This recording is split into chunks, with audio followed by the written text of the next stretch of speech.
What is going on, y'all? It is the Caveman. I'm here with Football with Oz Austin for episode 27 of Against the Blitz. And this is a big episode. We are finalizing our first round mock draft ahead of Thursday night.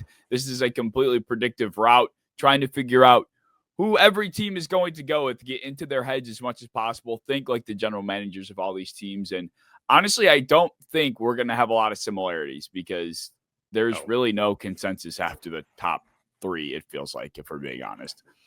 Yeah, I'd say at like pick 7, I kind of just started spiraling, and like you said before, I was going on to teams' Twitters and Instagrams and like looking up the odds for who's going to get picked where, because I want to know, I want to be right, but I know I'm not, and that's okay. But this is my best crack at it. Yeah, that's my thing. Like, I want to be right so bad with this stupid shit, and I don't know. I do this thing called the Huddle Report. There's this website that scores mock drafts, and I've been participating in it. And I love to see. I love a leaderboard. You throw like a stat sheet onto something, and I'm all of a sudden invested. Like it could be anything random. It doesn't matter what it is. If there's a stat sheet, I could find my name on it somehow. I'm gonna be suddenly invested in wanting to care to do well with whatever it is. So that's the case with this. All right, so it's pretty simple. We're just going to go through the top 32, and we're both going to say who we selected, and that's kind of it. So the 101, I don't think this requires much explanation. If you're going with anybody other than Cam Ward to the Titans specifically, you are invalid, respectfully. Oh, it'd be fun. I appreciate you if you do, but yeah, you're probably wrong because Cam Ward has to be the pick, is the pick. Not really any explanation to do there. He's the number 1 overall pick. Yeah, 100%. So Cam Ward's there. I think as we've talked over the last couple of weeks, we've come to the realization that Abdul Carter was not really where the Browns are seemingly going anymore because of how much steam Travis Hunter has been catching. So he was my pick for the Browns at 102. Travis Hunter? Yeah. Yes, he's also my 2. I thought you were going Abdul Carter for a second. I got excited, but no. I too. Travis Hunter. I think that kind of speaks to the Browns not getting a third receiver. Because right now they have like Michael Woods, David Bell, Jamari Thrash, and like that third role. So I think them letting Elijah Moore walk and just leaving that space open kind of speaks to who's going to be that third wide receiver, or maybe first receiver, depending on how much they like him. But he's number 2. Agreed. And then that's where Abdul Carter comes in for the Giants at 103. I was going to say, that creator mock we did with Pete and Elite Takes went with Mason Graham at the 103, which was one of the very many interesting selections made. But I listened to his explanation because Pete posted, his clip today, and it was intriguing. I won't say there's always a vision. As long as you have a vision behind your selection or your comparison, like we've talked about, then I can see it. I don't know if you saw it or not, but I did. What did you think about that? I like it. Like, I obviously agree. Like, short term, I think that him and Dexter Lawrence together would be ridiculous. Like, they both complement each other so well, and they still both defend the run really well. But I just don't think that I could, in good faith, take him when Abdul Carter is just sitting right there asking to be picked, and then you just skip him. I can't do it. As much as I love Mason Graham, he's not Abdul Carter. Not to me. Yeah, I agree. It's like you said, it's like with Abdul Carter sitting there, that's one of those things where, like, if you were to overthink that, you would hear about it for the next 15 years. Like, the Giants fan base would just every single tweet about, like, the Giants social media page would tweet something out, and it would be like, you should have taken Abdul Carter, dumbasses, or like something about Abdul Carter if that went sideways. I can get behind it if you're like a team that's really good and you want to draft for like a specific need now to make your team better now. But the Giants are going to suck like today, tomorrow, this year, next year, probably the year after that. Like, at this point, go after like a premium player that can be like a premium part of your entire rebuild. I don't think going after your D tackle 2 that early is really, really good for a reach. I agree. For a rebuilding franchise, like you mentioned, I agree completely. But for the 104, I think this is still consensus for most people. I do have Will Campbell going to the Patriots, assuming you do as well.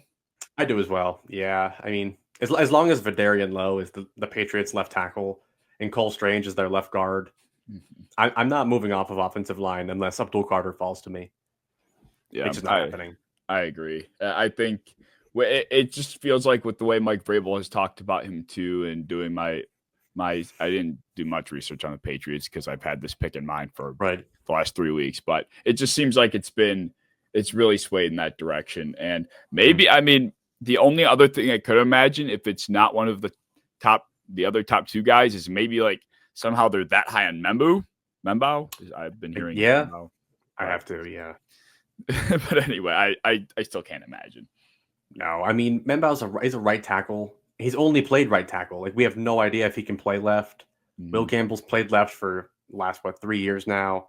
He can probably play guard too. It's just a great scheme fit. He's a great run blocker. They like to run the ball. It has to happen. I'm not big on taking a reach on Membo and telling him to move across the line that early. He's never done it, so yeah, I'm not a fan. I agree. But 105 now.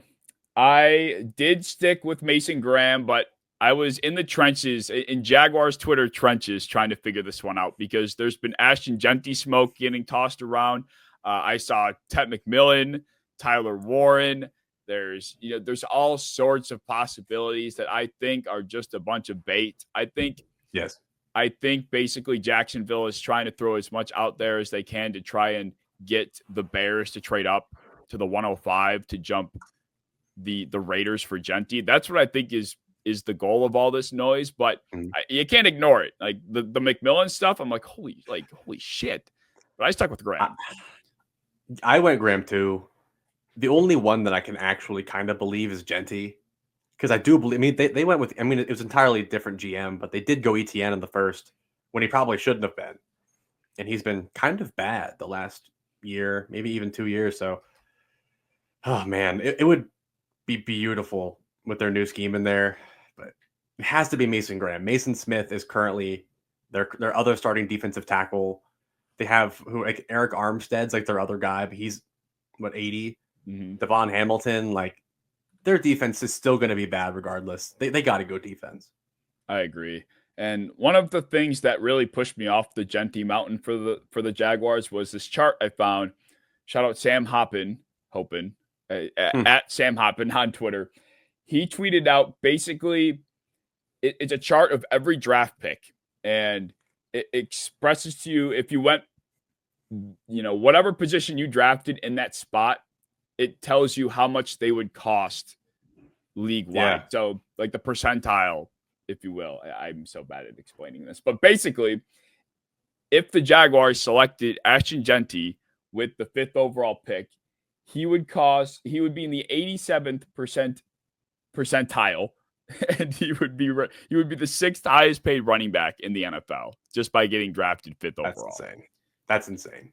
Yes. And I mean, he might be worth that. I mean, taking a swing on that would be great, but I don't like that.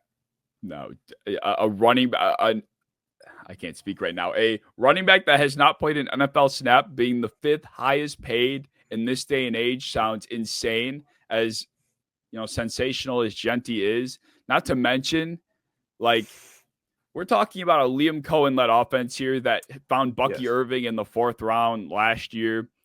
He's already probably a believer in finding gems later on. They're going to be a pass-first team. Like, I don't know. I just don't think the fit is the best as good as he is. I also just can't imagine any team in the big 2025 is going to want their running back taking up that much of their cap, comparatively speaking. So not when they have that many holes and there's so many good players available. Like there's like 5 guys they could go with. I think Tet would be the worst decision of them all, but still, running back. When Mason Graham is sitting right there, he's working out in your shirts. Like that was like the worst like smoke screen break I've ever seen. Like they're out here throwing out running back, receiver, O-line, corner, and then like the guy that everyone thought they'd take is working out in their t-shirts. Yep. It has to be him. Otherwise, he's just going to be really sad. But well, that begs the question: hypothetically speaking, if Mason Graham falls out of Jacksonville's hands, I would have had a hard time figuring out where he would have went, because it feels like Jacksonville is such a great fit. But then after that, I don't know. He could have slid pretty far. I don't know if you had this thought at all. I did a little bit because I was thinking about doing Genty, and I kind of thought about where he would go. I think the Jets could make sense. I mean, I don't think they really have a guy next to Quinnen Williams that, like begs to start. 49ers, Bears, I think any of them could go. Saints. I mean, I don't know if they're big Brian Brzee fans, but he's terrible at run defense. So I think he could slide anywhere from that range, but I can't see him getting past like 11, 12. Yeah. Even if the league hates him. Right. Like it would take a lot for him to drop. Like I think all of the noise about him maybe not even being DT1, like there was some of that talk like a couple of weeks ago. It's like, all right, I think that's finally died down, and hopefully if Jacksonville doesn't take him, he doesn't go too far, because he is far and away I would say a top 5 player in this class, in this draft. Top 6. Close. Yeah. I mean, Genty is 2 for me, but it's like taking away positional value, but still the D tackle is so much more important than the running back, even if the running back's a little bit better. Absolutely. Well, this is where the fun really begins. The 106, we do have the Las Vegas Raiders. Yes. Who did you go with? I stuck to Genty. I mean, it's not necessarily what I would do, but predictively, I think that if he goes at 6, or like it has to be the Raiders or someone trades up. Like I strongly doubt that he somehow falls into like the double digits. There's no way.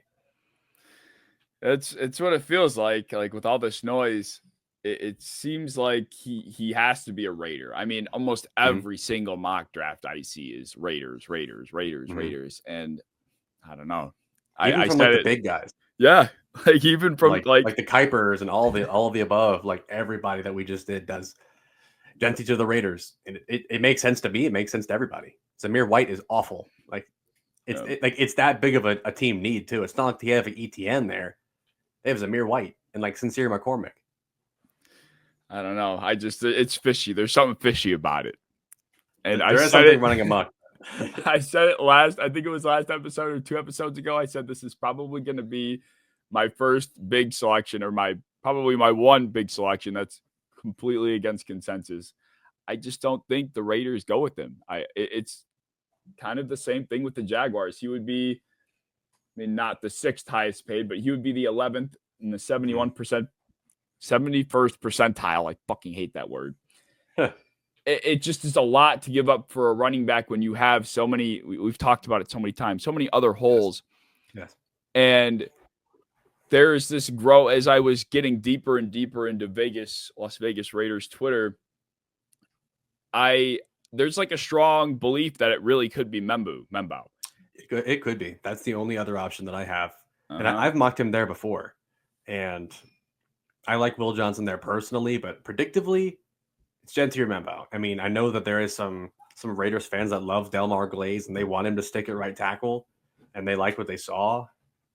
I don't know if you can just be content with him as your starting right tackle for this rebuild, especially when they're picking in the early 2nd to get another running back there. Travion Henderson, if Hampton falls, like I'd rather have the right tackle and the running back, but I'm sticking Genty still. I'm convinced. I'm not. There's something going on. I went with Membao to the Raiders. Yeah. And I think Spytek, Brady, Carroll, like I think they are collectively just a smart group of guys. And they are. I'm putting my faith in them that they just see the other issues with this team. They need to build up from the foundation, and they have other needs. And with Colton Miller too. Yes. Colton Miller is also, his contract situation is currently in limbo. I don't think he's going to go anywhere. I assume at some point they are going to lock him up. But in the case they don't, you have Membao. God forbid he has to play left tackle. But whatever the case is, you have another tackle there to build off of. So I went with Membao at 6. Yeah, I can't see him going much farther because I have him pretty close coming up. I like him a lot. I mean, I do think Glaze can jump into right guard. I think Membao can play right guard too. Like, I like having some versatile guys. I know they're all smart guys. I know I trust Brady. I trust Spytek, but Genty would sell shirts he would sell tickets. Membao would probably result in somebody throwing a brick through a window. Yeah, like Raiders fans will attack you if you project anybody else. Like they will legitimately find you, dox you, beat you up. Like they are not cool with it. Like they want Genty on their team. They need Genty on their team. To them, like it will. Like it's at a certain point, it's like, do we give the fans what they want? And he's still a good player, great player. He'll probably rush for 1,500 yards in the next 3 years, but they're kind of just like, do we get the higher value pick and the right tackle, or do we make our fans happy for the first time ever? That might have to be it. That is a good point, because there is a Raiders fan in my Discord who like will threaten anybody that sends a mock without Genty at 6, like legitimately threaten their life. So yeah. You're probably right. I did Will Johnson, and somebody was like, "Are you kidding me? He's corner 6, you idiot! Like he does not deserve to be there." I'm like, okay, whatever. But, corner 6. Yeah, like they're just convincing themselves that everybody else that could fall to 6 is awful and worthy of like a 4th round pick, and Genty is the only player after 6 that is even draftable at all. Where did you go? I don't know. I feel like I just disappeared. There I am. We flipped. Hey, we flipped again. Okay. All right. But yes, Raiders, Genty, Membao, our first actual difference. But well, this is where the dominoes will start to really fall, because this is how it starts. You get one pick wrong or right or different, and then all of a sudden it's all fucking down the drain. And this is where it's all going to end for me, and I'm accepting it now, but I can't go against my firm belief. New York Jets at 7. This is where I go Armand Membao at 7th overall. They need a right tackle. He has a right tackle. It's a beautiful fit. I can't see him going past 7. No, for sure. If Genty would have been my pick at 6, Membao would have been my lock at 7. For sure. But for me at 7, I was really ripping my hair out with this one, because Warren is like the next guy up in a lot of these scenarios. But I've talked about it before. I do think Warren would be more of a short-term solution. Warren is also not even consensus tight end 1 amongst a lot of people. I would include NFL, like literal NFL teams. And not to mention, they do just need a tackle. Like it just because Membao's gone doesn't mean there aren't other tackles out there. So I ended up going with Kelvin Banks. And this was a guy that we talked about too, being there's a very wide range of outcomes with Kelvin Banks. And the more research I did, it's become apparent to me that I think he's become more of a victim of prospect fatigue than anything. Like he is still a very good tackle. I think prior to this past college season, he was looked at as the best tackle in college football. So he's still up very much up there. It's a positional need. And even if it's a little early, the Jets are in a situation where they can't really risk missing out on a tackle. So I reached a little. Yeah. I mean, he's safe. Like I think people's issue with Kelvin Banks is there isn't like enough true, like all pro upside, but he's such a safe pick. Like his floor is really high. He's still really young, so there's still plenty of like development room. As long as Olu Fashanu can play right tackle, or even Kelvin Banks can play guard, if of all things he fails completely, like he still probably is a really good guard. So I think he's probably the safest of all picks there at 7. Yeah, and that's how I felt too. It's like the Jets can't miss here. This is the first regime, the first draft of this new regime. Like they're going to want to attack what they really need. And like you said, Banks is safe. Banks fulfills a big hole. You can't be faulted for this selection, even if for whatever reason he sucks. You can't look back and say, oh, that was a bad pick. Well, no, it made complete sense at the time. Yeah. So, but want to wait. Where did you go with this one? I went with Jalen Walker, the edge linebacker hybrid from Georgia. But I have an idea of who you might have gone with. Take a guess. Is it Mike Green? No, I went with Jalen Walker. You went Jalen Walker? You've been Mike Green to the Panthers for so long. I have. And I've realized that I think he will go higher than I would have thought like a month ago. But I think I've been a little bit too forthcoming with my own emotions about it. So fair. Predictably, I can't in good faith put him that high. Jalen Walker has been mocked in some scenarios as high as 5. Like I saw it even when we were talking about the Jaguars. I've seen Jalen Walker in those conversations. I've seen him in Raiders conversations. I saw him at 4 the other day. Holy shit! I didn't. The Patriots, wow. like people love Jalen Walker. People like him. He's like that Jamie Collins kind of role. Like some people love that. I think the Panthers of all teams. I think that having Avera as your D coordinator, like I think he is the guy to get that out of him. I would hate him on the Jets. I would hate him on the Saints. I'd hate him on the Bengals. But like the Panthers, the scheme they run, I like it a lot. They miss Frankie Louvu. I'll say it 100 times. Like they missed that kind of player so badly.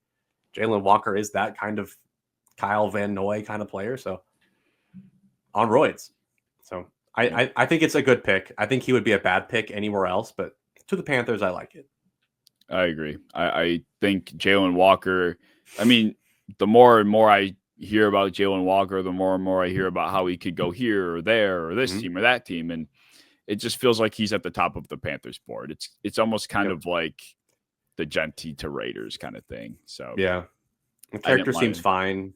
Like he seems like good character, good person, when like most of the other edge rushers have issues with their character or issues with health or production. Like he doesn't really have a lot of issues with any of that. People just don't know what he's going to play. That's like the only issue they have with him. If you can get a little creative, like it's a great pick. Agreed completely. 109. Where'd you go here? I had to go Shedeur Sanders. Ooh, the Saints, Colorado. Wow. Yep. It just feels like how it felt last year, where there was a few teams, you know, that could have picked a quarterback, but everyone kept mocking them all, edge rushers and position players. Then all of them go quarterback because that's just what happens. And I mean, I think some people are higher on Shedeur than people are giving him credit for. And I think 9th overall, I think they pulled the trigger. Oh man, I sat there like teetering in the corner of my room trying to figure this out because I wanted to go quarterback so bad, but like I said, I got so deep in the weeds with this. I came to the conclusion that the Saints want a quarterback, of course, but I don't know if they want one at 9. And I keep hearing a lot of noise about a particular edge rusher that also happens to be a Georgia product going a little bit higher than people are suspecting. And the Saints like him. So I ended up going with Micah Williams at 9, which is another bit of another reach, if you will. But they need the help on the outside. It's a guy that they like traits. That's what Micah Williams is. So I think they go quarterback later on and take the risk here at 9. I mean, almost entirely depending on Derek Carr's actual injury, I think will really be the big factor here, because I don't think they liked what they saw out of Rattler or out of Jake Haener. So I think they are desperate for a quarterback if Derek Carr is not healthy. But geez, I won't give it a good grade, but predictively, I feel like that's just going to happen. Like, I mean, if they fall to the 2nd, they might have to pick up a Will Howard kind of guy really early, way too early for them. It's a dangerous risk to play. And I don't know. The guys that fall from like the 8 to 14 range, I don't even know. I just don't know if they're good enough to like take over the quarterback need. But Micah Williams is a player I do really, really like to them. They always just love those oversized, long, unproductive edge rushers. They get them every year, like literally every single year. Peyton Turner, Marcus Davenport, every single year. I think they definitely could do it again.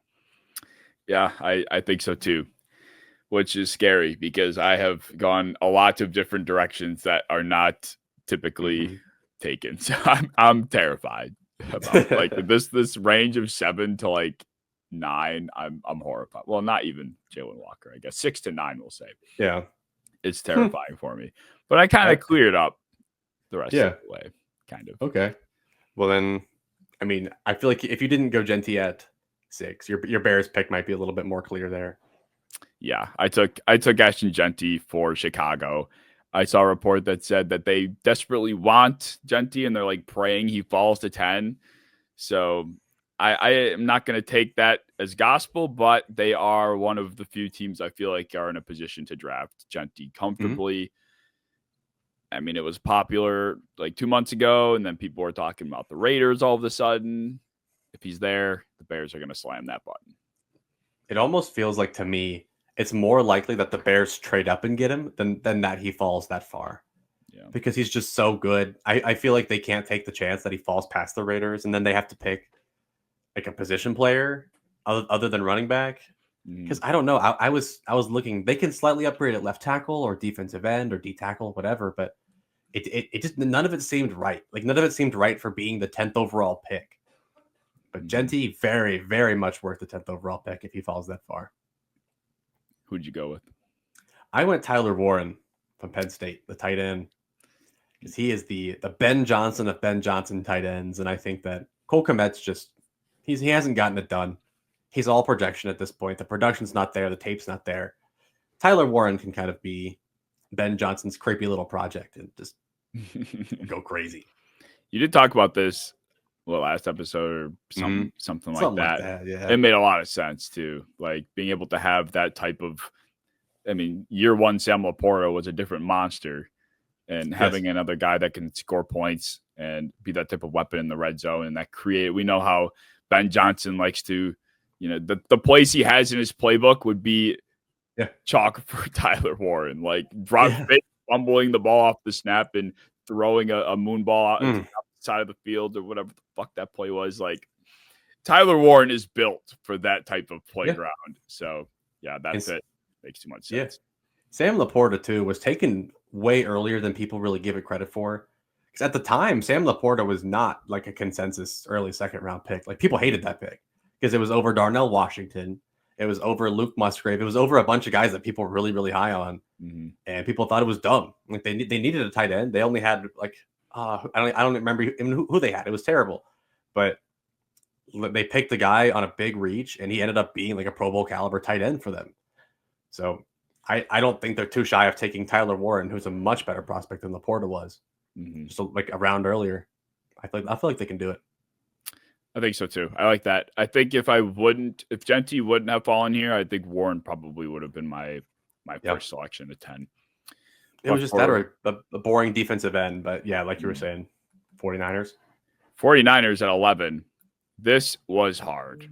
Talk about hard. Like the 49ers, you could argue they, God forbid, they reached for a linebacker here. They need some tackle depth. They need interior help. They need defensive line help on the inside and outside. They can use a defensive back. Like, you can go anywhere.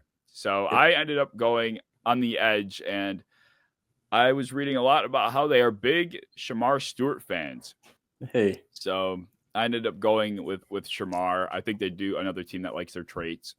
Another team that likes, these athletic edge rushers. And Shamar would probably be, I'm not going to say my favorite pick here because I've called it my love for Shamar has kind of fallen through. But I think this is absolutely, if they want to keep their Super Bowl window open, this is the position they need to attack. Yeah. Get someone opposite of Nick Bosa. I like it a lot. And it was one that I toyed with a little bit. Him, Michael Williams, like really everybody in that like sphere of, toolsy edge rushers, toolsy defensive players. I thought about, a defensive tackle or corner for a little bit, but I stuck with their offense. I feel like their offense is like Kyle Shanahan's bread and butter. It's what he likes to invest in early. So I ended up actually going Kelvin Banks here. Yeah. I feel like they could view him as like the long-term Trent Williams replacement, short-term starting guard possibly. At the very worst, he kind of sits there, but I think he can play guard. And especially after losing Aaron Banks, I feel like he can just slide right in, be a better version of that, take over at left tackle for Trent. It feels seamless, and it feels like he fits their scheme perfectly. Yeah, I like this. This fit was something I thought about too. This was something I had in mind with like Kelvin Banks and the 49ers, Kelvin Banks and the Dolphins. Those were two teams I always was envisioning seeing myself putting Kelvin Banks until, this happened. But anyone but Josh Simmons, terrible scheme. we can't do that, apparently. But I forgot about that. Good pull. Kelvin Banks, terrible scheme fit. Bad scheme fit. Shamar Stewart, terrible scheme fit. None of it can work. There's trade back is the only way. All right. 112. The Cowboys. This was also fun, but this was easy for me because I have been on, I think the very first mock draft I did, this was my pick. And it's been my pick the whole way through, despite the negative noise that comes with him. Ted McMillan, I went with Mm-hmm. Dallas. I think this is either a Ted McMillan or Matthew Golden spot. I flipped a coin and I went with, not literally, but I did go with McMillan. Purely based off of the report that they were trying to like get Michael Gallup back. And I'm like, okay, you know what? Ted McMillan, if they want that kind of receiver, then McMillan's that kind of guy. Golden and Lamb, like, they're not the same receiver, of course, but they're definitely closer in archetype than like Ted and CD. They're in the same bucket. Yeah. So yeah, I also went Ted. And like I'm a little lower on Ted than most, but this is the kind of role that I love in him. Like, I don't think that he has the capability or projection to be an alpha one, go win with a bunch of volume, like get 100 catches in a year. But I think secondary to CD Lamb, I think that he could just still demolish, be really productive in like a secondary role. Mm-hmm. And that's why I have him lower on my board, because I don't think he'll ever be a one. But as a really good two, in like that T. Higgins plus kind of role, I love it. So Cowboys all the way. Yeah, I think Dallas is a team that could very quickly be back contending in the NFC. Like with a good draft here and in some impactful first-year players, they can very easily be back at the top of the NFC, being one of the best teams. Like it's far too early now, but if my record predictions have Dallas over San Francisco, I could very easily see that. Yeah, just because of. If they get a running back, Javonte Williams ain't going to cut it. Like, they need a running back, but like they also need receivers. So just pick your poison. They need D-line, edge rusher, whatever. But everything they need, they're in like such good position to swing on and get in the draft. Mm-hmm. So I feel good about them. They have to nail it though. They do. They have to, or they suck. Yes, literally. Or else they're getting Deion Sanders as their head coach next season. Or Jason Witten. Oh my God, I forgot about that report. That report, god awful. Wow, what a bad offseason. What a bad offseason it must have been. It was awful. Cowboys fans. Oh, Javonte Williams, Miles Sanders, Jason Witten. Miles Sanders is there, isn't he? Yes, he is. He's there too. Yeah. And they have who's their three? They got Deuce Vaughn still. It is Deuce Vaughn. Yes. Wow. The Cowboys hype was so big on Deuce Vaughn for a short time. They're like, give this kid more carries. Deuce Vaughn needs more touches. Cohen. Yeah, God. No, not Tariq Cohen. Tariq Cohen light is not a good football player, by the way. Like, you don't want Tariq Cohen light. No. Tariq Cohen barely cut it. He did for just died because he was so tiny. Poor guy. I love Tariq Cohen. PPR monster. Mm-hmm. 113, the Miami Dolphins.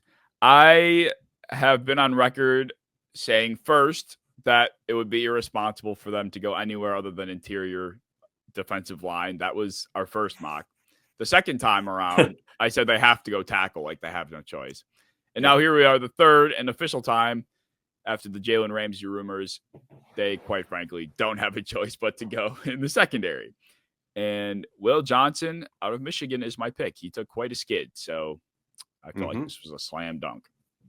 Yeah, he's my pick too. I dunked that one as well. I mean, he of all people in this draft kind of fits the Jalen Ramsey-ish kind of role. And I mean, they have a lot of their team just kind of sucks now, honestly. Like, they left tackle, defensive tackle, corner. They have a lot of holes. Like, they are not this playoff team they used to be. So just pick the best player of all of them. Will Johnson's way better than whatever tackle or D lineman you were getting here. Just get Will Johnson. Don't think about it too much. I agree. I think maybe Jahdae Barron, but maybe, yeah. I don't know. I don't think they are in a position where they need that kind of nickel type of presence. Like, they need a shutdown one side of the field kind of guy. Mm-hmm. And obviously that's Will. 114. I did not stray away from consensus here. I'll keep it short and sweet. I went with Tyler Warren. Yeah. He doesn't go anywhere else, but except in mine, because I got Colston Loveland going here. Yeah. And that's also kind of him being that like safety blanket for a bad quarterback that I keep like saying that he is. So with Richardson throwing somebody that can get open on their own, Loveland. Yeah. It has to be a tight end though. I mean, nothing else makes sense. Yeah. I will say I do think they could kick around the idea of getting help. I do think they need some edge help. I still really like that idea from our last mock. I think they could absolutely address some sort of help outside of Latu. Like they don't really have much. Like Kwity Paye is nothing now. I think he's not probably a Kwity Paye believer. Yeah, no, not anymore. I was at one point, but no, not any longer. No. 115. Who'd you go for Atlanta? I went Mike Green. Me too. From everything I've read about Falcons fans, it's always like, if we don't get Mike Green, then we get this guy. So it seems like Mike Green is everybody's primary plan, and then they just like start panicking if that doesn't happen. So Mike Green it is. Edge rusher from Marshall. I also went with Mike Green. They have to go edge. Like this has been like the running joke throughout the draft process for us. It's like, what the fuck are the Falcons gonna do? What could they possibly do here that would be so hysterically terrible? Like, let's explore that for a second. What's the worst yet most realistic pick that the Falcons could go with here? Matthew Golden, I think, is a possibility. I mean, their third receiver spot's not locked down, and I'm not sure how much they love Darnell Mooney going forward. They need a guy that can kind of operate over the middle like that, make big plays. Downfield, they love Michael Penix to throw downfield. Yeah, it's possible. And I don't. They signed Leonard Floyd. That might be their guy. You know. I mean, I don't think if you're a Falcons fan and you saw like Matthew Golden, like I think you'd be pissed, but you'd also be like, okay, at least it's still Matthew Golden. But then you pass on Mike Green. But yeah, then you pass on Mike Green. The one I saw. Oh, God bless. Yes. The pick I saw that made me think of this question, which had me cracking up, was Colston Loveland. Like, could you imagine? Like they trade like Kyle Pitts away on draft day or something stupid, and they bring in Colston Loveland to replace him. I would piss myself. If they got a first round pick for Pitts somehow and then just use that on a tight end, sure, no problem. But if that's their only first, also Kyle Pitts is not going for anything higher than a fourth, so like that's not happening. That's awful. That person needs to be beat. Could you imagine? Oh my God, I actually think I might root for that. Like I hope Loveland makes it. I'll root for it. I hope they just keep ignoring edge rusher and then miss the playoffs in like the easiest division to make the playoffs in like the last century. But yeah, sure, whatever. Just keep ignoring it. Just keep getting skill position players on offense. Do whatever you got to do. Oh man, poor Atlanta fans. We're bringing D'Angelo Malone back. He's about to start at edge rusher. The names you pull out sometimes is just insane. Oh man. Well, at 16, I feel like for Arizona, I have a good idea of where you went, considering he's still here. I'm going to take my best swing at it. You went with Mykel Williams. No. Is he still there on your... Yes, he is. He is. Yeah. Oh, wow. I have him going. I do have him going in the first, but I went with Kenneth Grant. Oh, wow. Okay. And that's just from me being really high on him and them. Like, they got Calais Campbell. I know that turns some people off from them going interior, but he's, like, legitimately an artifact. And he's still good, but, like... Kenneth Grant's like 22 years old. He has a long career ahead of him.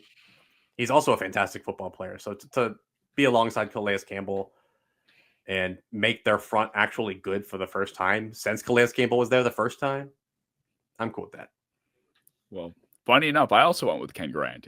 There you go. That was surprising. I did not expect you to say that primarily because I thought with Mykel being there, you would have had Mykel. But then a lot of people are big Derek Harmon fans here. And I am. I thought about it. I did too. And I didn't hate it. I, in fact, probably would have went with Harmon if it weren't for, two things. I think they got some of where they needed some pressure in Josh Sweat. So Harmon being that type of penetrator, they probably don't need anybody attacking the quarterback as much as they would need someone plugging space like Ken Grant would do.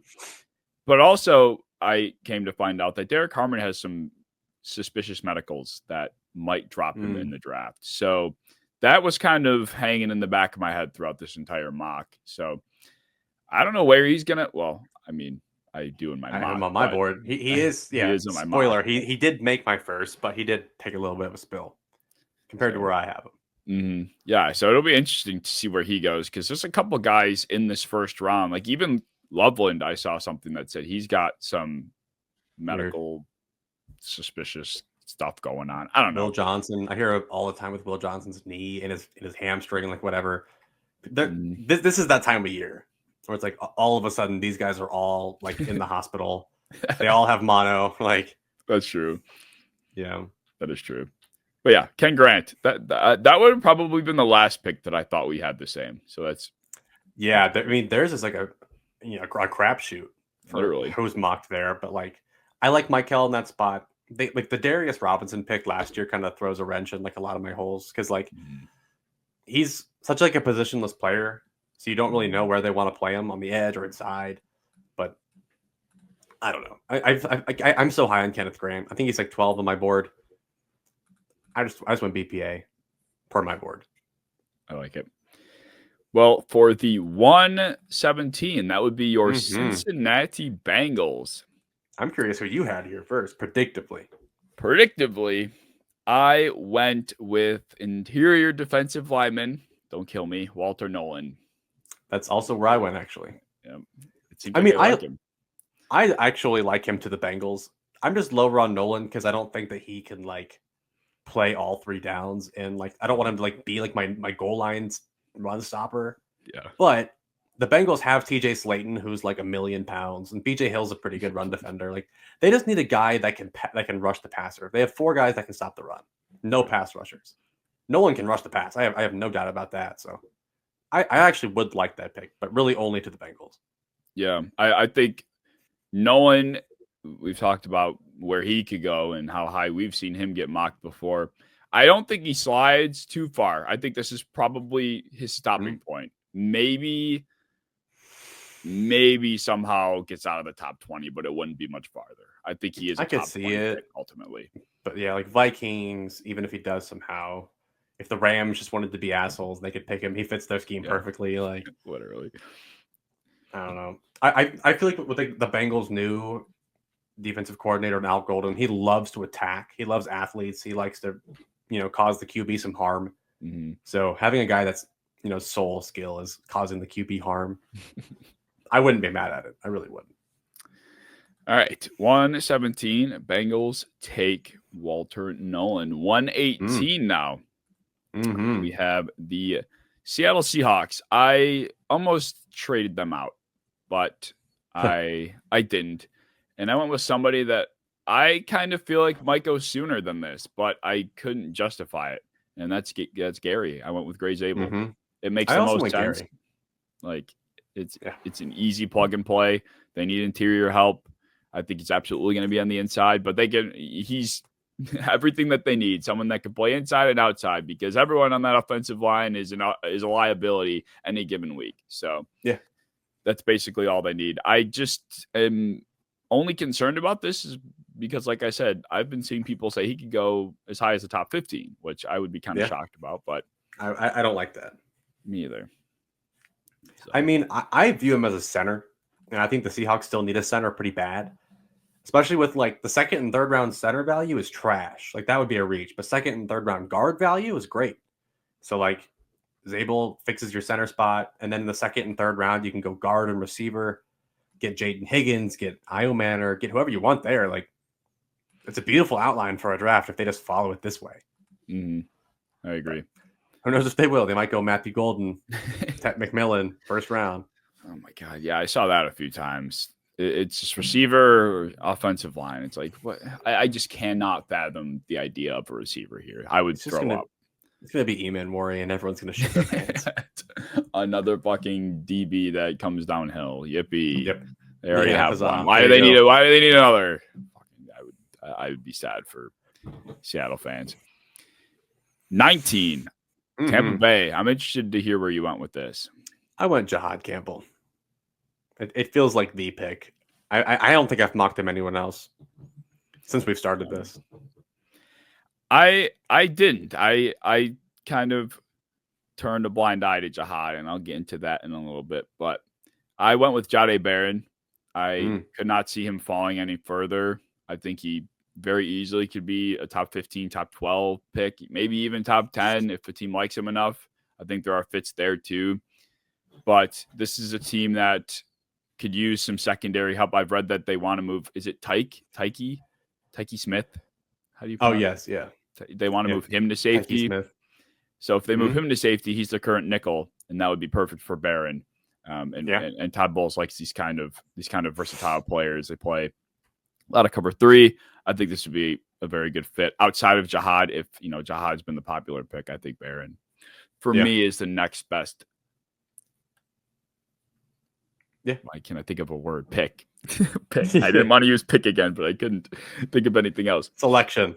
But Selection, thank you. Yeah. Jihad Campbell, he's a guy I've really grown on. The more I've looked at his shoulder injury, I think that some people think he might be okay pretty early. So if he's pretty good to go, even by week 2, week 3, I'm ecstatic because getting just to like soak in what Levante David can teach you, and I think kind of fill the role that Levante David's starting to fall off with athleticism. I think Jihad Campbell can be a great blitzer. I think that he can run the pole though in Tampa too. Like I think that he can do a lot for them. He can go sideline to sideline. Levante David's struggling to do that anymore because he's also an artifact. So I'm just a big fan of that fit and the player. So 19 is great value for me. Well, I guess I'll say it now because, well, no, I won't. I won't spoil it. 120. Yes. We have I lost my draft board. Broncos. Thank you. The Broncos. I stuck with the popular pick here. I went with Omarion Hampton at running back. So did I. I have really yet to hear anything else from anyone else. We've been mocking everyone else but Omarion Hampton to them. So I think it's only right to give them the player that it sounds like they're going to get. I mean, they're out here promising the fans they're going to get a running back in this draft. So I think if you're promising your fans you're going to get one, you're probably going to go pretty early to get the one that you want. So he fits them great. I think he'll do great there. But there's some good players right there for him. Yeah, there are. I've heard a lot of interesting things about the Broncos. I almost had them trading up to get into the Gentry conversation. I was kicking around the idea of them trading into the Panthers spot and kind of jumping for Gentry because I had him falling past the Raiders. Yeah. And I was like, that would be kind of spicy, but I decided against it. I think, if anything, though, they're more likely to trade back. And that was kind of the conclusion I came to.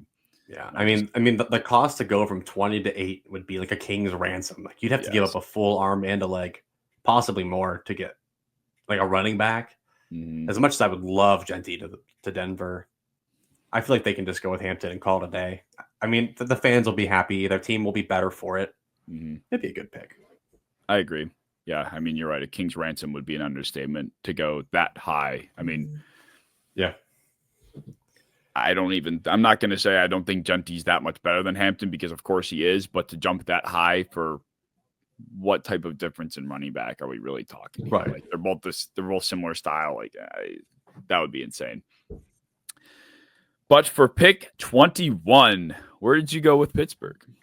I gave them my good friend Jackson Dart, QB from Ole Miss. It's starting to feel like there's some traction for him to go really, really high, regardless of how people like him or don't like him. It's him or Jalen Milroe to me. Like they don't have a second round pick. They can't really afford to hope that one of these good quarterbacks goes or falls. I mean, so it might just be Jackson Dart first round.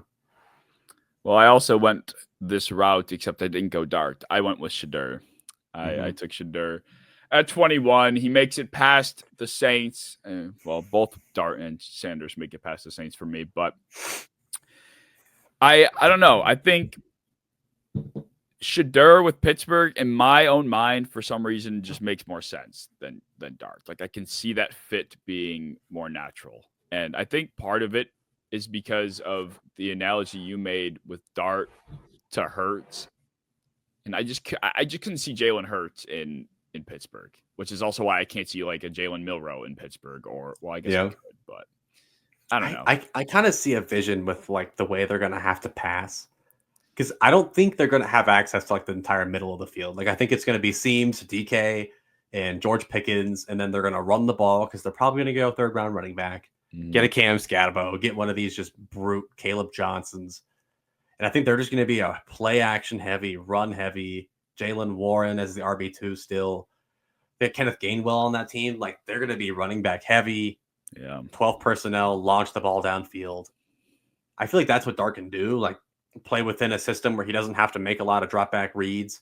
Like don't even put 3 receivers on the field ever. Don't make him choose. Let's make him throw to one because he makes good throws if he knows where he's going. Yeah. He just doesn't usually. So I could see a situation where he would be good for them, but So the value's not there. I also think it's part of not being able to see Sanders anywhere else. Like, Yeah. I think I could see Dart in other situations, but for Sanders, like, it makes sense in Pittsburgh. But other than that, I don't even see it in New York as much. I like Pittsburgh to me is the top Sanders spot, and then other than that, it's just maybe they're just taking him as BPA, like the Rams hypothetically somehow. Yeah. Like, that'd be actually good fit. Yeah, so I don't know. I just can't. I can't see anybody else going to Pittsburgh here. And if there is a quarterback available for them, specifically Sanders, who they did host on a visit, they said it went very well. I do think they like their personalities in Pittsburgh. Funny enough, as much as Mike Tomlin is like this very humble, stoic kind of pillar, they also love to have these interesting, very noisy players on their team. They had Pickett, and he was boring, and it didn't work. Exactly. He was such a boring football player to watch and listen to. So Shador's the opposite. He's fun. He scrambles. He throws the ball downfield well, and he's really annoying to some people. So I'm in.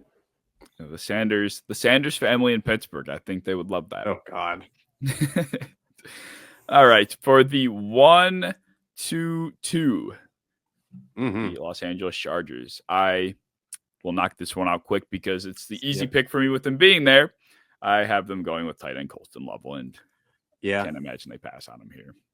No. The only reason I don't have him is because he already went in mind, but he would have definitely been the pick here. I know some people are talking about Mason Taylor, tight end from LSU here. That's beyond insane to me, but you know what? I mean, there's been crazier things. Not even really. That would actually be one of the craziest ever. So I go Matthew Golden, receiver from Texas. Their receivers still suck. They lost Josh Palmer. They didn't really improve at all there. So Matthew Golden could instantly be probably their best downfield winner on their team.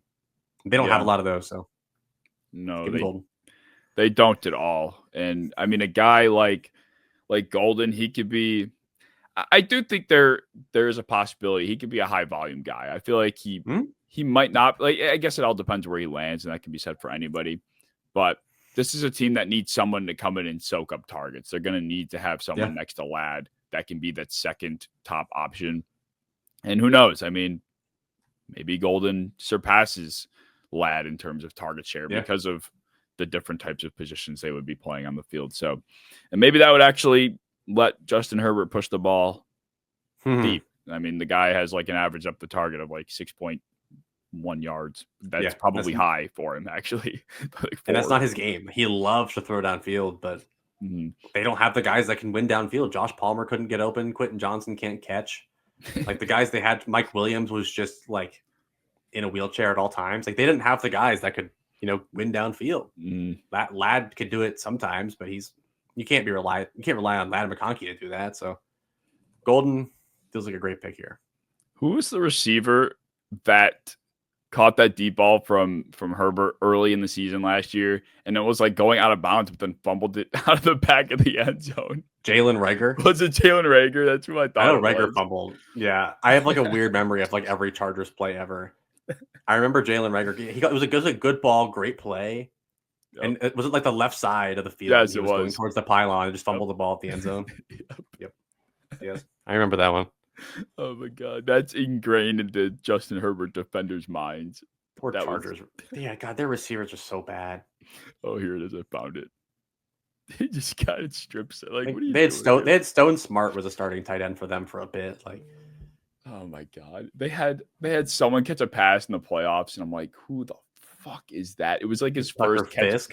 I think it was. It was like they're like, I think it was. Oh my God, yeah. They had like Scott Matlock like running out in the flats, like run out Simi Fehoko out there while we're at it. Like, God, their receivers.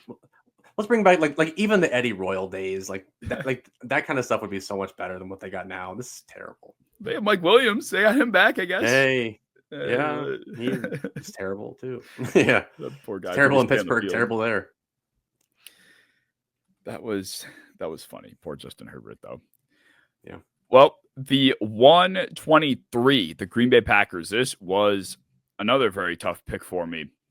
But fortunately, there was someone on the board that stuck out for a couple of reasons, and I felt like I had to take him. I went with Donovan Ezeraku for Green Bay.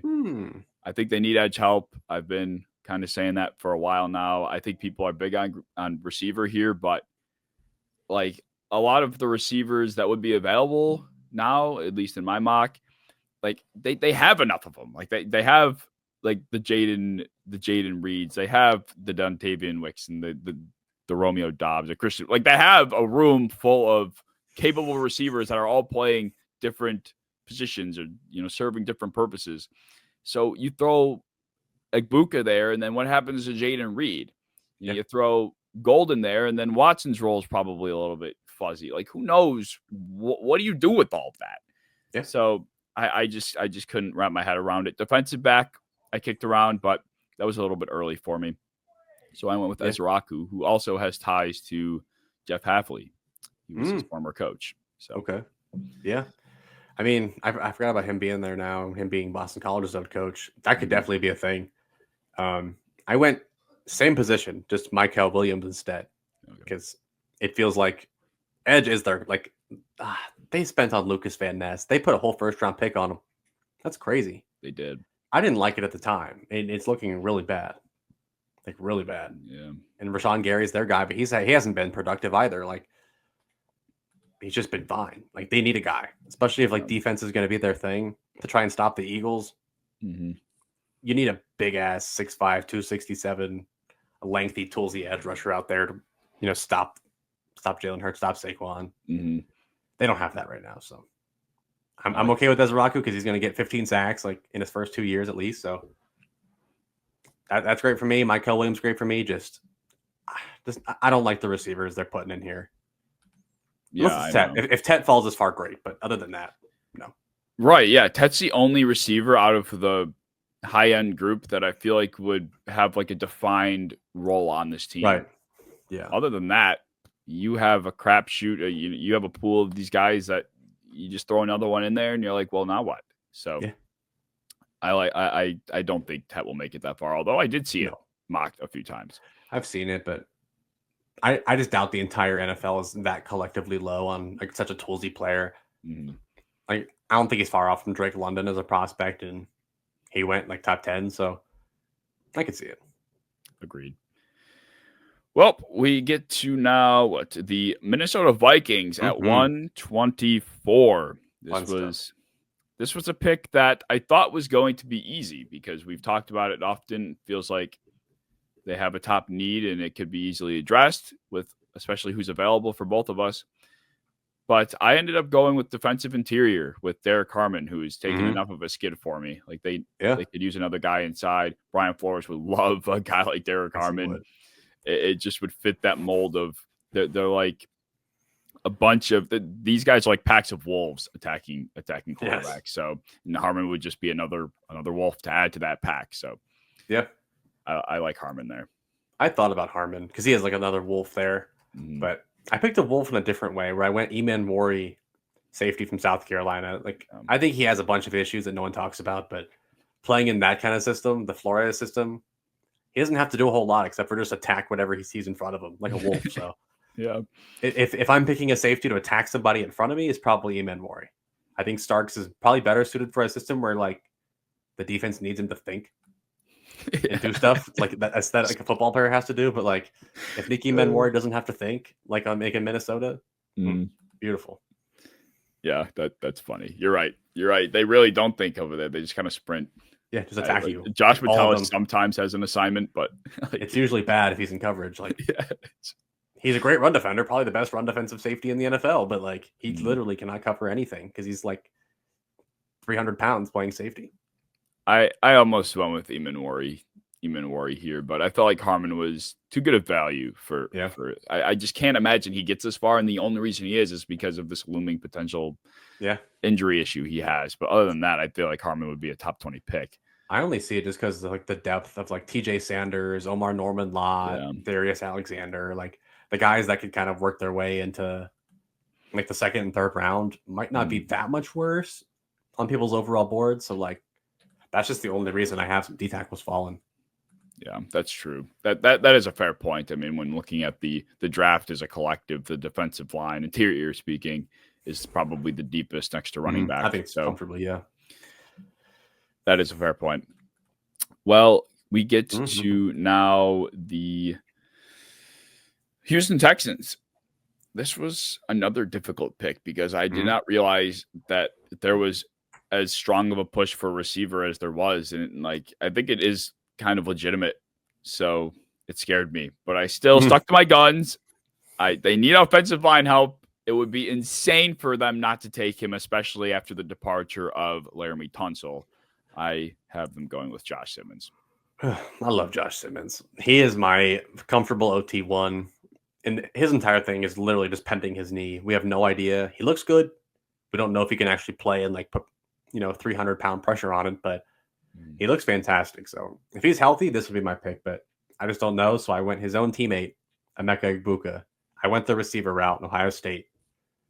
I mean, I think that he would have a pretty defined role immediately. Him and Nico Collins. Tank Dell can kind of be like a third option there. Not a Christian Kirk guy? Not a Christian Kirk guy, really. I mean, I think he's fine. He's a good rotational guy, but what he's shown like the last 2 years, I'm not.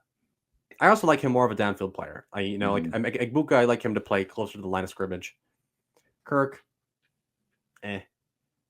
not in the way that he's been used the last few years. Yeah, I hear you. I wanted to because it just like he's just such a good player. Like Egbuka is just such a valuable player that should be getting drafted probably higher than this in a lot of cases. He should be. There's just so much depth defensively. It makes it tough to find a place for him. Yeah. I don't know. Like if the Texans don't get help up front and then they have the issues again, like what do you do? Like you're fired. Yeah. You're fired. Yeah. I feel like so. Yeah. I like it though. The Rams pick 26. This was also another like who knows what, throw a dart at the board kind of thing. I stuck with defensive back, and I have been going with Ole Miss Trey Amos, but I was very close to having them go Jahad Campbell here, who is still on my board. That's wow. Yeah. I mean, if Jahad Campbell's there, I'd love that. Yeah. Big Amos fan though. Like those are two of my guys. This pick was one of my hotter takes of the draft, and that's that I think that Jahdae Barron will be a pretty big faller in the first round. Yeah. Like he's one of those guys, like predictively, I think the NFL will be a little bit lower on than like the people. And I think that he falls down to 26 and is selected by the Rams. I love the fit. I love like the scheme. And I think it's just great value. Yeah. I mean, it is like we said it, we've talked about it before. He can go as high as 6 hypothetically. Yeah. So I almost I would have went with Barron here had he been here. I didn't go with Campbell. I guess I'll spoil it now because you told me about that shoulder injury. I started reading about it, and I don't know. I'm scared. Like it really could be bad. I didn't see any. Like I felt like I didn't see any reassuring reports. Like I just saw a bunch of people mocking him places and not acknowledging it. It's either like if it was acknowledged, then it was like it's bad. But if it wasn't, it's or it's just not talked about. So, I heard some stuff that made me feel a little bit better, but I have no idea how true any of it is. Like it was just like people predicting, like, oh, he should be good by week 1. This is all like preventative. Then some people are like, no, he's out for like half the year. He's out till December. I'm like, I need to know which one because that's going to matter entirely. Like he might be a second round pick if it's that bad, but if he's mostly good by like week 2 or 3, I think he's still a very high end pick. That's kind of like for the Rams specifically too. This is a team that wants to win this year. So if they're taking somebody in the first round that is not necessarily impacting their ability to win right now because of an injury, like that scares me. And I do have Campbell falling out of my first round because of this injury. So dang, that's a hot take too. Yeah, that's my one big faller. Like we saw it with Cooper DeJean last year. He had some injury scares and he ended up falling out, even though a lot of people thought he would be at worst like a back end first rounder. Yeah. That's kind of the case here. So I think Campbell is going to be my big first round faller. Baltimore 27 Baltimore. Who'd you end up going with here? My favorite pick and my favorite fit, unfortunately, Donovan Ezraku. Yeah. I don't think he goes quite as high as I think he should. And I think this is like the exact archetype of edge rusher they've needed for so long, since like Elvis Duberville. So Don Izaraku fits that mold perfectly, and I hate it. I hate it so much. Wow. Yeah. I But yeah, mean, that would be perfect if he was still yeah, available. if he was. I had well, when I was doing my research, it was him. There was some James Pierce talk. There was some interior offensive line talk. Mm-hmm. The one that stuck out to me though was, and I still don't know why, but it's popular, is safety. Like I kind of I get why, but not in the first round. But it is very popular. And I think it would be very big for them. I went with Malachi Starks. Like they need some sort of presence over the top. Like the Ravens, our Darius Smith was, a gift from God for the back half of the year. But I think they still need some sort of, they need more.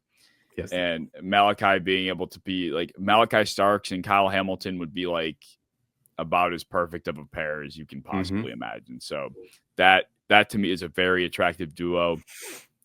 I think the Ravens are they're pressure, like they get pressure, but it's not. I don't know. Like it's do schemed. It is. They do, but it's blitzing, yes, and stunting, and it's being creative with like Kyle Van Noy was like their best pass rusher this last year, and he didn't do anything the decade before that. And like they have like Odafe Owe, David Ojabo. They thought that was the steal of the draft like 4 years ago. They're like, hey, that's it. Like from Michigan, he's hurt. Like he's going to come in and be a 10-sack guy, and he never was. Probably never will be. Or it's like interior from what's his name, Nnamdi Madubuike now. He changed his name, so like they got like a 10-sack season from him that 2 years ago. So it's everywhere, but they're like actual like wide nine edge rusher. Like they're not getting it from those guys. So drafting one that would do that would be dangerous, really dangerous. Yeah, it would.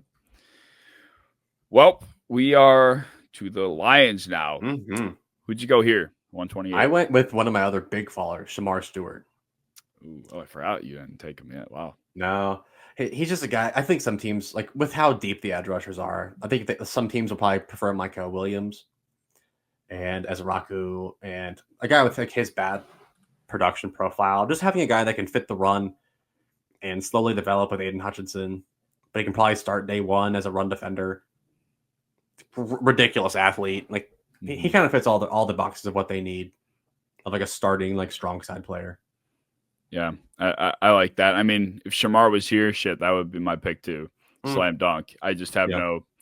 I don't know. I got no edge rushers left. I can't. I was having a hard time. Like I wanted to go James Pierce here, but I'm like, I think he's out of my first round too. I just don't think he's gonna make the cut.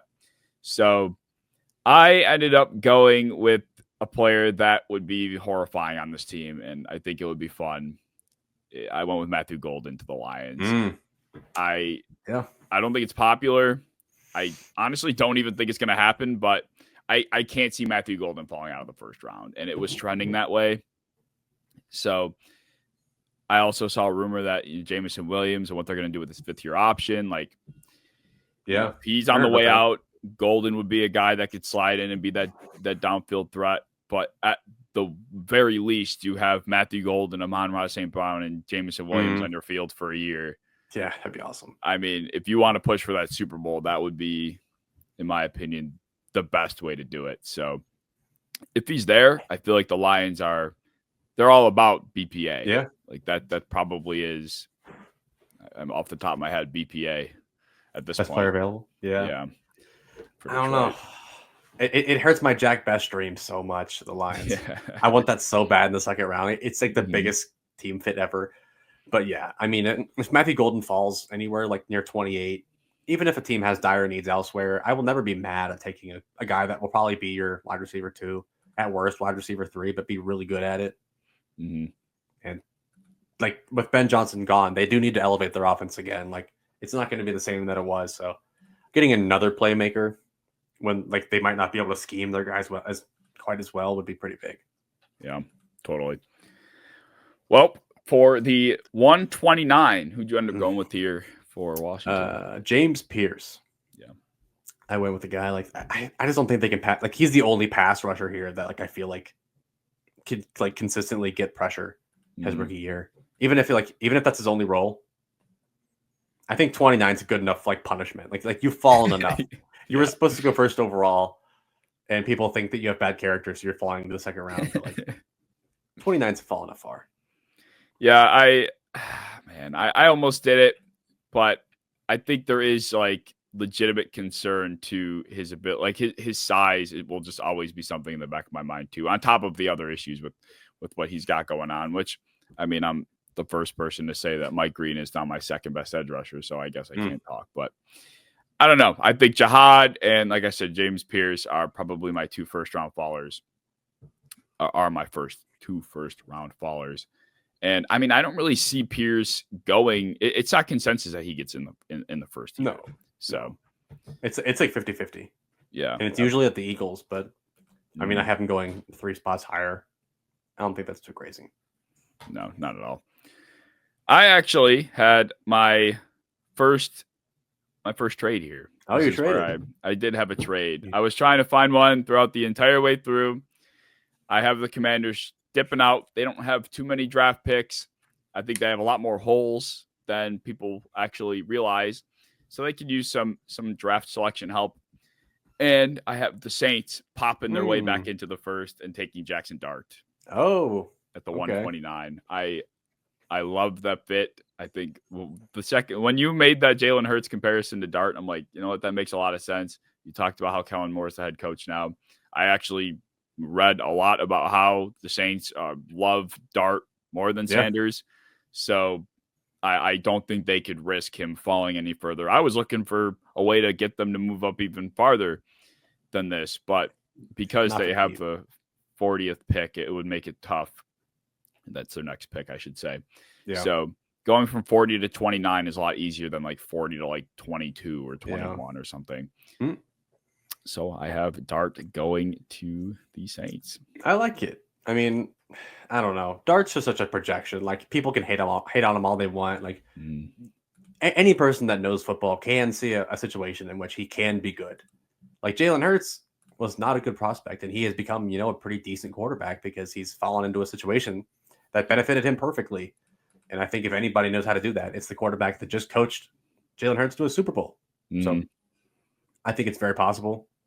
Their team kind of sucks right now, but the O-line, it has a little bit of like a good outline to it. Like there's some redeeming factors there. If Jackson Dart can learn how to do the tush push, it's over.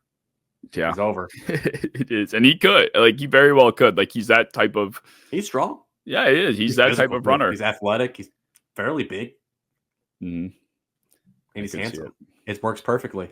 He kind of looks like a lacrosse player. He does look like a lacrosse player. He definitely does. Why is he playing football? Oh boy, my Bills. My Bills at 30th overall. Who did you take for my Bills?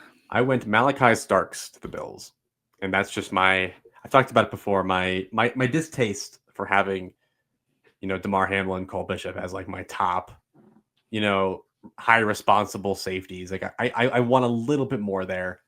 I think Starks can be like a perennial starting safety on that team. Yeah, I think so too. I was very heartbroken when I had him go to the Ravens instead, because that I think is my dream scenario, is having Starks fall to Buffalo. I don't know. I just can't imagine. Like we talk about Eamon Warrior and Starks, and we were saying how in the last episode Starks is like going a lot higher than Starks ever does. Like in a lot of people's mocks, but he also is a guy that won't fall out of the first round. Like whereas Eamon Warrior could. Like there's this very wide spectrum of outcomes for Eamon Warrior, whereas Starks, it's like he's going to go in the first somewhere. He might not have the upside to get him into the top 15, but he very easily can. He's not going anywhere. He's in the top 32.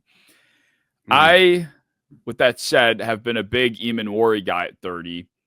I also have said I would want the Bills to go best defensive back available, which holds true. I just don't think that they will go safety here, and I've fully committed to that idea because I forgot that Cole Bishop was a second-round pick, which is just insane to me. So I don't think they're going to ditch him with a first-round safety, another safety in the room, just yet because he really hasn't played. So they don't have a reason to ditch him yet. I don't think it's going to go that well, but right. He was burnt by Nico Collins like twice, and everybody like thought that he was the worst player to ever exist. But Nico Collins is also like a Pro Bowl level wide receiver. So until he's burnt by like Ben Skoranek, I'm not that worried. If he gets burnt by Ben Skoranek, though, we need to draw and quarter him in downtown Buffalo because that can't happen. But you'll lock him away with Kyrie Elam in Dallas. Yes, throw him in jail and toss away the key because that would be Kyrie Elam. God bless. He's coming back. Oh man, yeah. So I avoided even worry here, and I went with Maxwell Harrison, who's still on the board. It seems like him and Amos are often drafted here for Buffalo. Amos is gone, so I went with the next best guy. I think Trey White is great and all, but you can't count on that going into the season. And if they don't take a corner here, you are playing with some fire going into the second round. Like after this pool of guys, like you're taking a big risk for a team that's looking to compete in a Super Bowl that will have that big of an open spot at CB2. So it just cannot be Dane Jackson. No, it can't be Dane. It can't be Trey White. Like he can't. At age 50. Yeah, no. Coming off of he did actually play decent for the Ravens a little bit, but still. Yeah, and that's partially being their like third or fourth corner with like two really good safeties. Like it's a little different.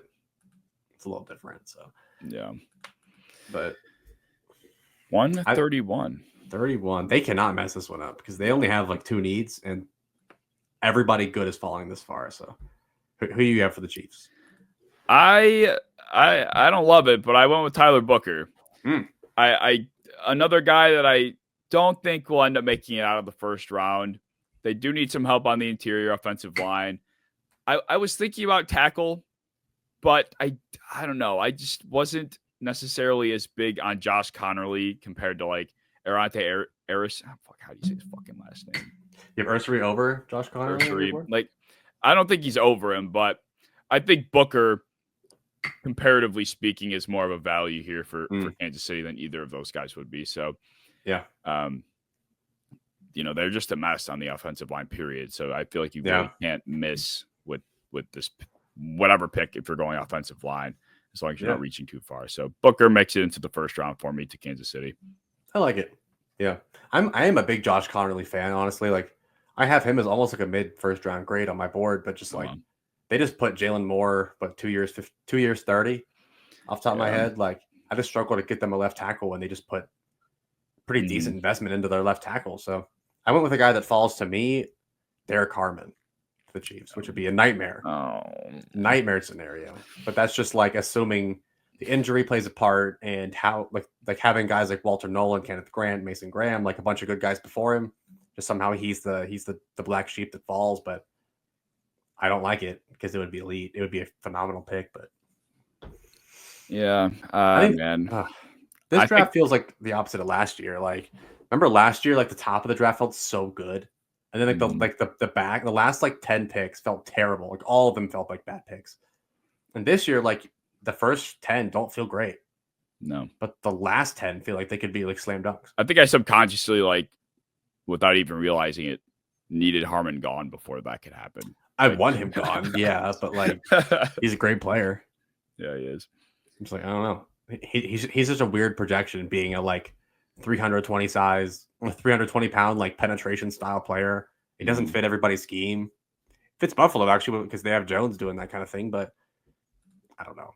I just don't know where he fits. So Chiefs it is. All right. Well, for the Super Bowl champions, 132.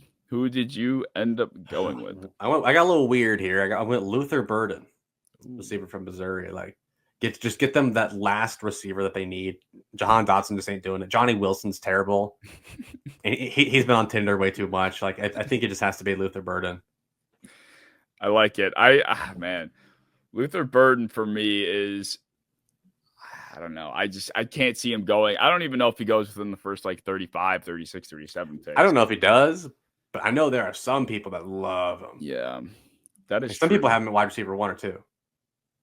Yeah, they do. There are I'm some not people that there. are like, Luther Burden is like, how are people even confused about Luther Burden? Like, this Yeah. kid's obviously a fantastic talent. Like, what are you talking about? Like, will you relax a little bit? He's good if he gets to play his role, which is why I like him in Philly, because like he wouldn't have to be AJ Brown or Devontae Smith. He could be like the third option in the passing game, maybe fourth if they get rid of Goddard or if they keep Goddard. So I don't know. I love his fit there, but yeah, that's only because I had guys like Derek Harmon, James Pierce, all of them went before, so it was like him or like Nick Scorton at this point, or like a Tyler Booker. Tyler Booker would be fine there too, but Yeah. I don't know. It'd be so fun. But who'd you have? Well, I did also go receiver. I kept Igbuka finding his way. Oh, yeah. I mean, that works too. Yeah. So I don't know. That would be also horrifying, but they play enough out of shotgun to make it work with 3 receivers. Yeah. So Igbuka, Devontae Smith can go back outside. I mean, those guys can rotate in and out too. And that's the beauty about Igbuka. I think Igbuka can work outside. I think he'll be fine. I think that he just played alongside Jeremiah Smith, and Marvin Harrison. So yeah, he didn't quite get to be that, but he definitely can. Right. Well, there you have it. I will throw our whole mock on screen as well, so you can come back to the end. I know people like to skip and be losers and just skip the whole thing. So if you want to see a picture, you've made it far enough to see the whole thing. I will be live for Thursday night if you guys are interested. I have live streamed for the last couple of years, and it has been priceless to do because you never know what's going to fucking happen. But if you have any closing thoughts, let them loose. None. I mean, we're here. This is what I've been counting down for since it got cold outside. Like, I am so excited. I am so excited for it.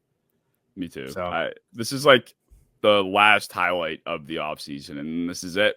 We're entering the dark ages of the football season. I'm going to wake up Thursday morning, read my phone, and wait all day long and see the Bills traded out of the 30th overall pick. They're going into the second. Yeah, I know. They are. Like, I will be so fucking pissed. I'm so sick of trading back. TJ Sanders. The double fucking trade back from last year from the Bills to Keon Coleman. Yep. Thanks for that. Well, that will wrap up episode 27. If you enjoyed, like, comment, share, subscribe. Be sure you're checking us out all in the description below on all our socials. All of our individual socials will be down there as well. And we will see you in episode 28. Peace.